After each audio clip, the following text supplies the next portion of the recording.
terça-feira, 30 de março de 2021. Isso, correto. Terça-feira, 30 de março de 2021. Continuação da leitura. Pele Negras e Máscaras Brancas de Francis Fanon. Página... Estou aqui continuando, né, uma observação que eu fiz, eu já li, mas uma observação que eu fiz aqui no capítulo 4, e eu parei na página 100, se não me falha a memória.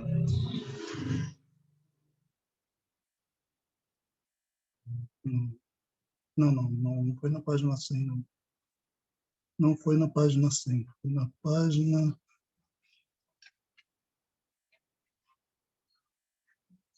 91. Página 91. Parei na página 90, destacando aqui, né? É o racista que cria o inferiorizado. É o racista que cria o inferiorizado. Anotei isso aqui. Página 91, um ponto que eu destaquei aqui que eu acho importante. O primeiro cuidado de Manoni foi os métodos até então empregados pelos diversos etnógrafos que examinaram as populações primitivas. Porém, a crítica que se pode fazer a sua obra é evidente. Então, Fanon que ele reconhece os méritos, mas também aponta as limitações desse, né, esse Manoni. Página 92. Fanon ele vai dizer que as condições materiais elas influenciam a visão de mundo do negro. Destaca o seguinte trecho, na página 92. E se os pretos são impermeáveis aos ensinamentos de Cristo, não é porque sejam incapazes de assimilá-lo. Compreender algo novo exige disponibilidade, preparação, exige uma nova formação. É utópico esperar do preto ou do árabe que se esforce para inserir valores abstratos em sua Weltanschauung, ou visão de mundo, né? Quando eles mal conseguem comer o suficiente para matar a fome. Hoje, ao contrário, na época do Fanon, aqui no Brasil há, né, houve uma expansão muito grande do cristianismo. Segundo o censo do IBGE de 2010, a população que se diz cristã, ela já está a mais de 80%, sendo que 66,60% são de católicos e 22,20% são, se não me falha a memória, não sei se o número está muito exato, são de evangélicos, sendo que mais de 10 milhões desses evangélicos estão dentro das igrejas pentecostais, cuja maioria é do sexo feminino, menor de 27 anos, portanto, jovens e negros. Então, é bom que se saiba isso. Por que isso? Por causa, como bem diz o pastor Marco Davi, por causa da linguagem, né, que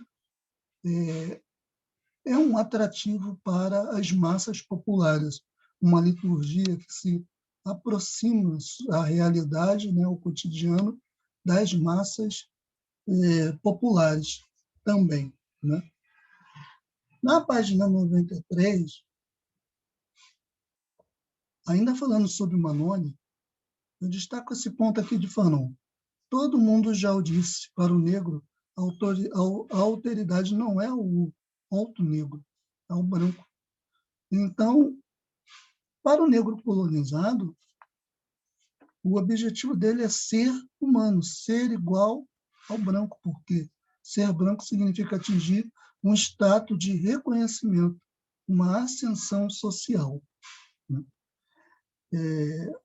O branco, ao desembarcar em Madagascar, provou uma ferida absoluta. As consequências dessa irrupção europeia em Madagascar não são apenas psicológicas, pois todo mundo já o disse, há relações internas entre a consciência e o contexto social. Então, Fanon aqui, ele a todo momento ele deixa bem implícito, né, a influência dos escritos de Marx sobre ele, embora ele cite mais o Engels do que o Marx, mas nós vemos aqui que ele cita muito alguns trechos, né, que são comuns ao marxismo. Na página 94, eu coloco a seguinte questão: existe servidão voluntária? Bom, para essa pergunta, Fanon ele responde que não. Por quê? Deixa eu ver aqui onde é que está o trecho que eu separei. Ainda que encontramos o mesmo mal-entendido, é evidente que o malgache pode perfeitamente suportar não ser branco. O malgache é um malgache, ou melhor, o malgache não é um malgache. Não é um malgache. Existe absolutamente uma malgachice. Se ele é malgache, é porque o branco chegou. E se em um dado momento de sua história ele foi levado a questionar se era ou não um homem, é que lhe contestaram a sua humanidade.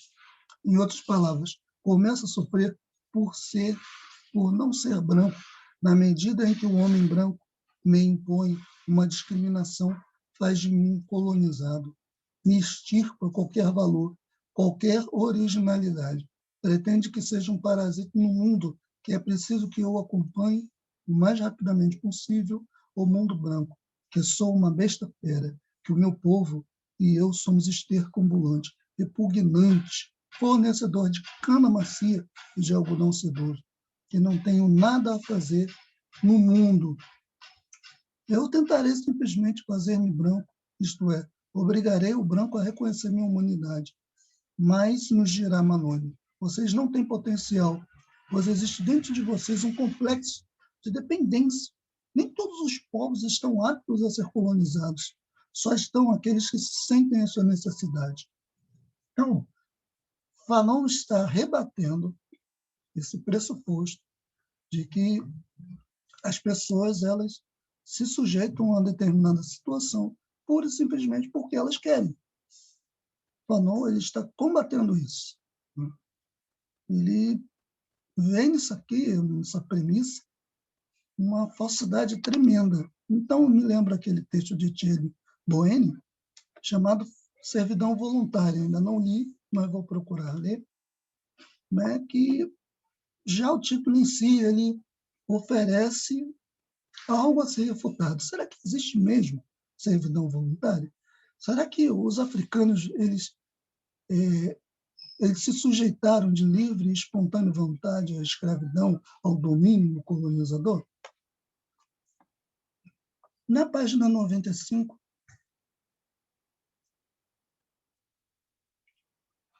o Fanon ele vai combater o mito do colonizador esperado. Diz aqui: uma vez parte da bondade, da benevolência, da polidez, traços fundamentais daquilo que Cesário chama de antigas civilizações cortesas. Nos dizem que é assim simplesmente porque estava inscrito nos hieróglifos fatídicos, no caso, o inconsciente, algo que fazia do branco o senhor esperado. Então, tem um livro de Matthew Hestel, que eu recomendo, chamado Os 7 Mitos da Conquista Espanhola, que ele refuta isso, esse mito, né? Dessa profecia, desse colonizador esperado, né? Que, por conta dessa crença, fez com que muitas pessoas se sujeitassem à escravidão. Ele combate isso aqui. Eu destaco também aqui, ainda na página 95, a agir no sentido de mudança das estruturas sociais. O que Fanon está fazendo aqui é dizer o seguinte: olha, nós não podemos nos aceitar esse processo de embranquecimento, essa dominação. Temos que agir, temos que procurar mudar as estruturas sociais, porque nada está acomodado, temos que lutar para ver a mudança. Então, vemos aqui o pensamento, o humanismo revolucionário de Fanon, né? Esses três.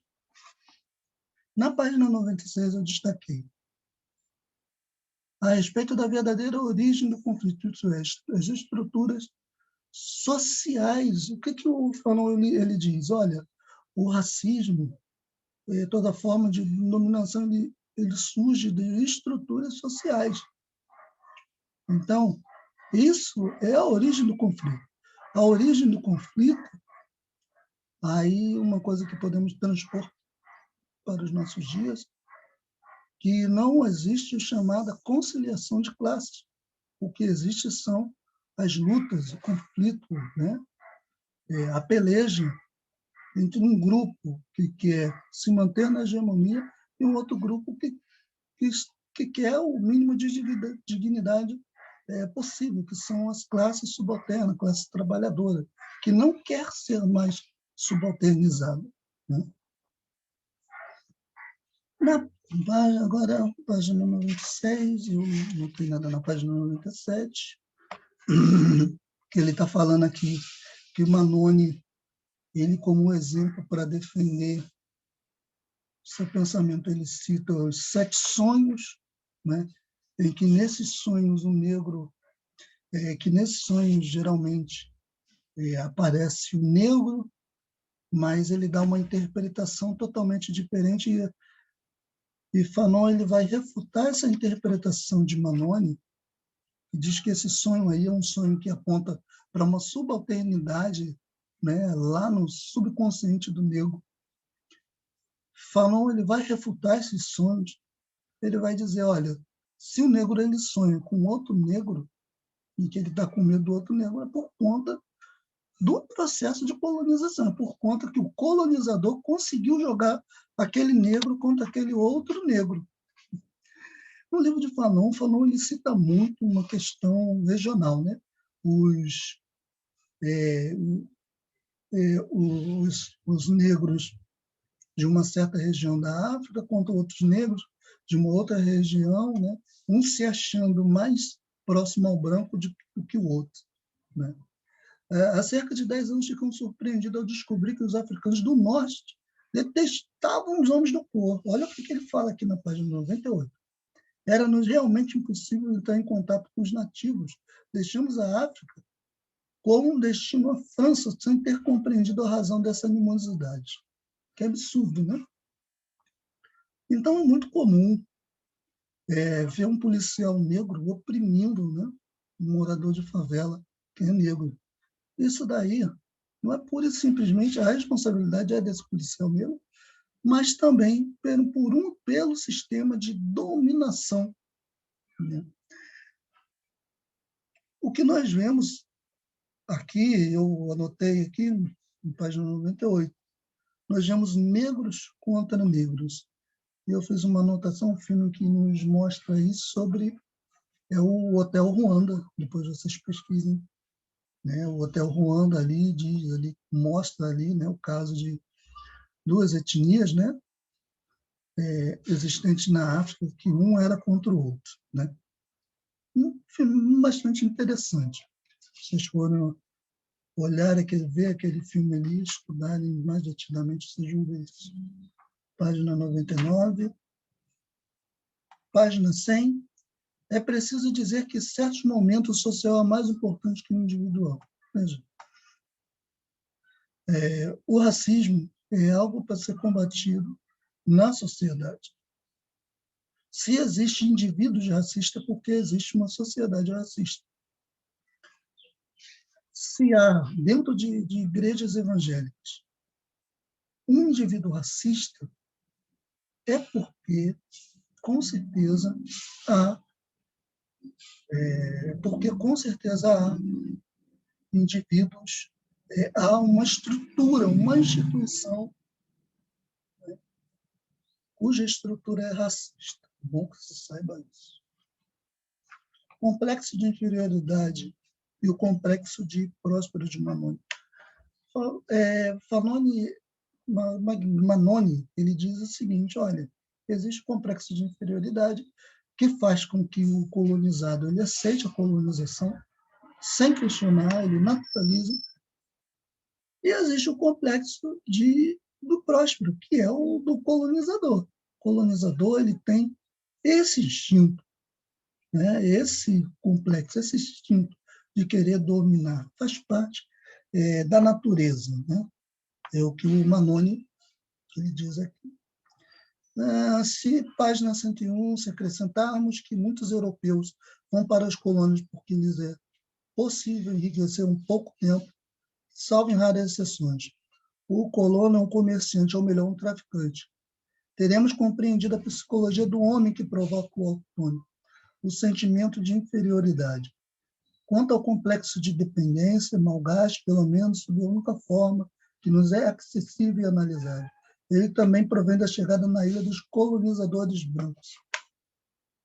Então, no livro Enterre Meu Coração na Curva dos Rios, de Brown, ele vai transcrevendo um relato de um indígena falando sobre a prática do escalpo em determinadas tribos existentes lá, né?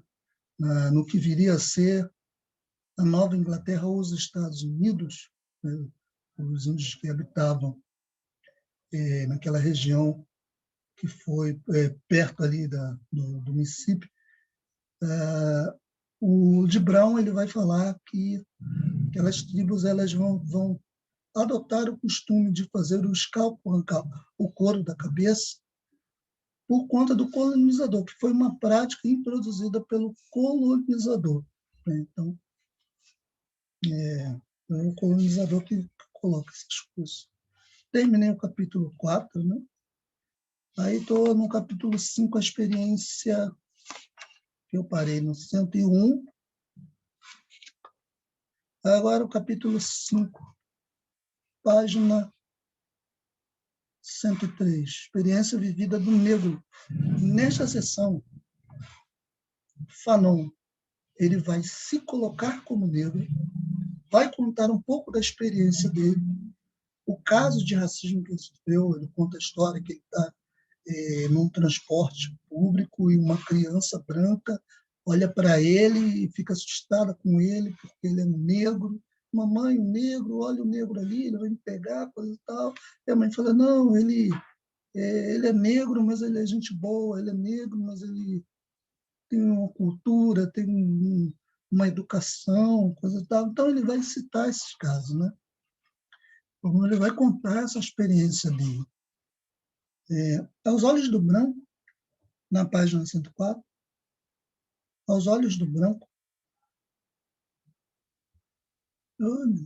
cadê ele? Eu vou voltando. Alguns meterão na cabeça que devem nos lembrar que a situação tem um duplo sentido. Responderemos, não é verdade. Aos olhos do branco, o negro não tem resistência ontológica. De um dia para o outro, os pretos tiveram de se situar diante de dois sistemas de referência. Sua metafísica, ou menos pretensiosamente seus costumes e instâncias de referência, foram abolidos porque estavam em contradição com uma civilização que não conheciam e que lhes foi imposta. Uma palavra forte que o Fanon vai colocar, né? O conhecimento do corpo é unicamente uma atividade de negação, é um conhecimento em terceira pessoa. Em torno do corpo reina uma atmosfera densa de incerteza. Então, o que é o corpo negro? É um corpo do não, é um corpo diferente do corpo europeu, é um corpo domesticado, é um corpo que tem que ser domesticado, é um corpo que tem que ser dominado, né? Então, sendo que o negro ele é um não ser, né? Ele é um não branco, né? Pertence a um não lugar. Eu era, ao mesmo tempo, responsável pelo meu corpo, responsável pela minha raça, pelos meus ancestrais. Lancei sobre mim um olhar objetivo. Descobri minha negridão, minhas características étnicas, e então detonaram o meu tímpano com a antropofagia, com um atraso mental, o feticismo e etapas raciais, os negreiros, sobretudo com Y bomba. Então, a discriminação, falando contra a discriminação sofrida, né? Nessa página aqui, tem esse relato, falei. Né? Na página 106, notei aqui a discriminação, dissimulação racista. Veja, meu caro, eu não tenho preconceito de cor. Ora, em Primansi, em nossa casa, preconceito de cor não existe perfeitamente. O preto é homem como nós. Não é por ser negro que é menos inteligente do que nós. Tive um colega senegalês no regimento que era muito refinado. Não, ó, ele é preto, mas ele é gente boa. Ele é preto, mas é inteligente. Ele é preto, mas ele tem dinheiro. Ele é preto, mas se veste bem. Ele é preto, mas ele não fala alto. É uma dissimulação racista. Né? Meu corpo era devolvido, desancado, desconjuntado, demolido, todo enlutado. Naquele dia branco de inverno. O preto é um animal. O preto é ruim. O preto é malvado. O preto é feio. Olhe, um preto. Faz frio. O preto teme. O preto teme porque sente frio. O menino treme porque tem medo do preto. O preto treme de frio. Um frio que morde os ossos. O menino bonito treme porque pensa que o preto treme de raiva. O menino branco se joga nas mãos da mãe. Mamãe, o preto vai me comer. Então, isso me lembra aquela piadinha, né? Preto parado é suspeito, correndo é ladrão. Né? Na página 107, o Fanon exorta a reagir ao racismo. Né? Então, tem um trecho aqui, a vergonha ornamentou. Aí tem uma fala, né, que ele reproduz. Olhe, ele é bonito, esse preto. O preto bonito está cagando para você, madame. Só o preto respondendo. A vergonha ornamentou o rosto da madame. Enfim, eu ficava livre de minhas ruminações. No mesmo momento, compreendi duas coisas. Identificava meus inimigos, provocava escândalo. Completamente satisfeito, íamos, enfim, poder nos divertir.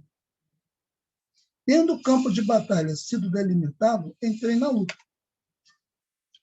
Então, o que o Fanon está fazendo aqui é reagindo àquela situação de racismo. Né? Reagindo. Na página 108,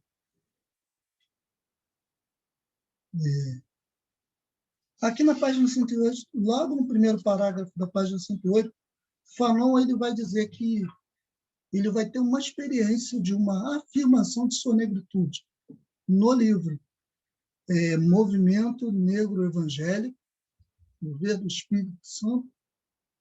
O pastor Hernani ele vai dizer, no livro não, num dos vídeos dele, né?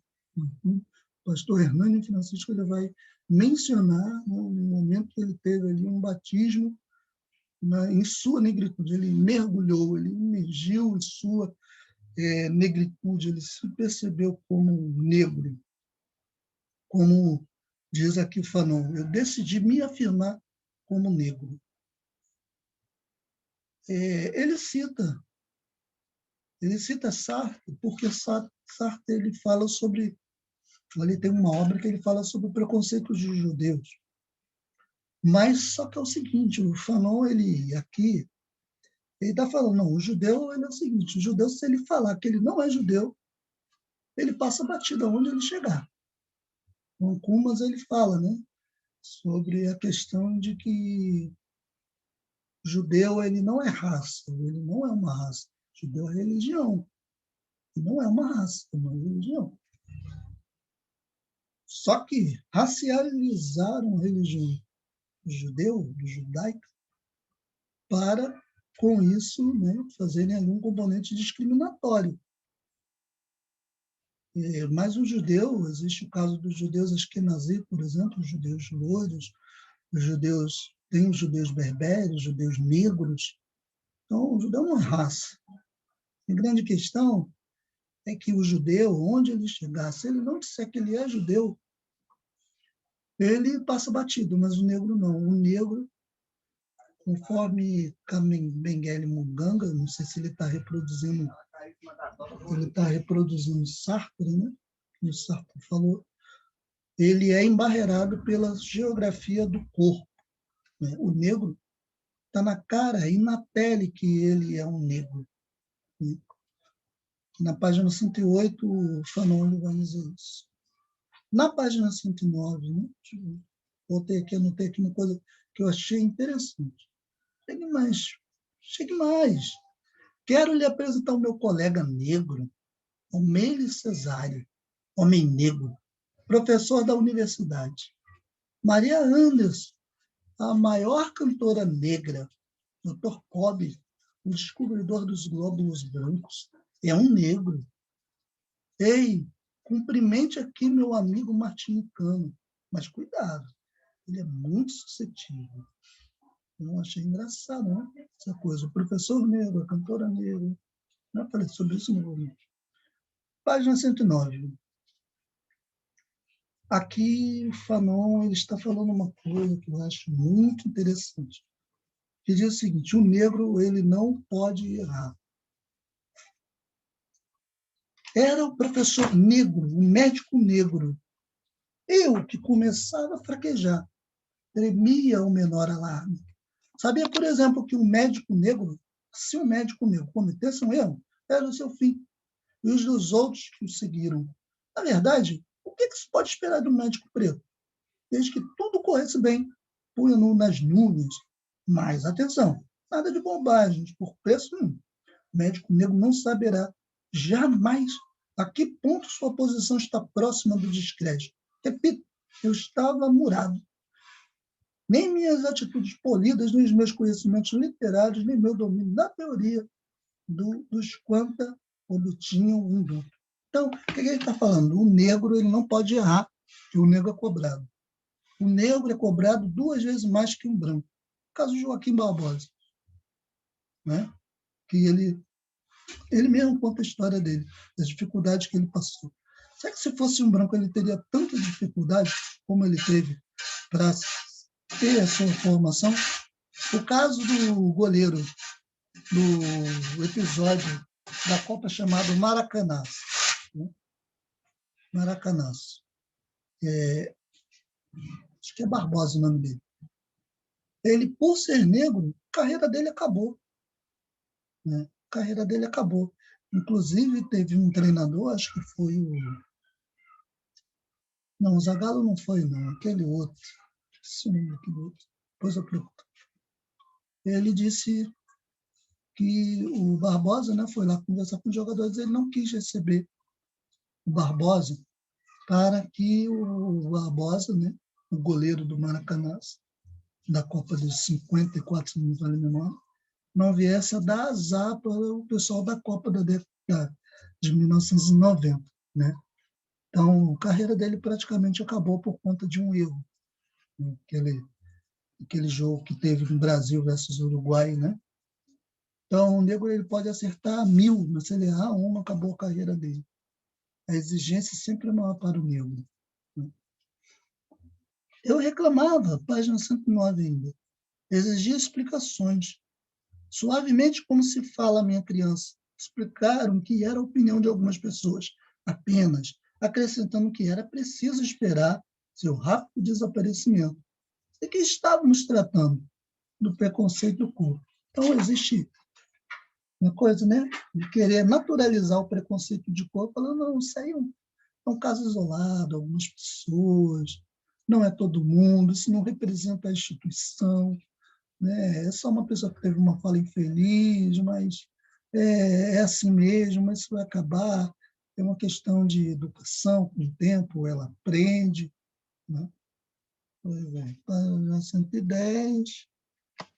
Aqui ele está, o que o Sartre está falando sobre a questão do judeu, né? Preconceito que se tem com o judeu, lembrando, não minimizando o que o judeu passou, né? Do Holocausto, né? Aquele morticínio terrível.